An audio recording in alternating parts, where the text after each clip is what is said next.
Alrighty friends, so let's get started on our rainbow fish. The first thing that you'll want to do is grab one of your oil pastels or your crayons. If you don't have oil pastel, just grab one of your favorite colors. I'm going to choose purple this time. So what you're going to want to do is we are going to make this fish very large on our paper. You know, if you make a very tiny small fish, that's pretty cute, isn't it? However, what we're going to do on this particular piece of paper today is we are going to make our fish large. So watch what I do first.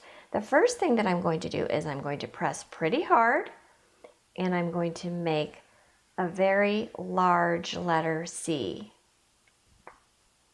Now what I'm going to do is I'm going to start at the top of our C and I'm going to make a slanted line up, and then I'm going to go to the bottom part of the C and I'm going to make a slanted line down.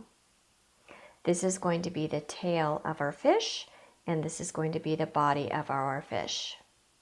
The next thing that I'm going to do is I'm going to close up this tail.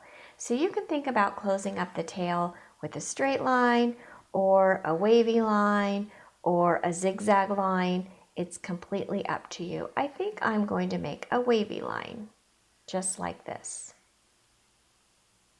All right, the next thing that I'm going to do is I'm going to come back up to our fish's mouth area and I'm going to make some nice big fish lips. So the way I do that is I just make the letter C and I make the letter C. Now let's go on to the body of our fish. And I'm going to make a nice big round eye. So I'm going to make a circle. Whoopsie! My oil pastel broke. That's okay, that happens a lot with oil pastel. So let's just continue on. No big deal. So I made my circle and then inside of the circle I'm going to make a dot for my pupil.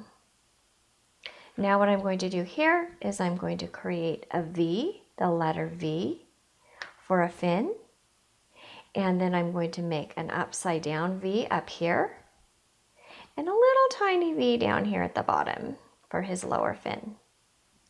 I have a little bit of extra oil pastel on there. Alrighty, so did you see this? This is where my oil pastel broke. So if you want to turn that into something, go ahead and do that. You can turn it into some part of some lines going around the eye like this. That's what I like to do if I have a mark on my paper that I didn't mean to put there in the first place. I like to turn it into something else. And oil pastels can get a little bit crummy. Alrighty, so I think we're ready to begin our painting. This is the drawing portion of our lesson. And I'll be right back and we will get started on our watercolor painting. See you in a minute.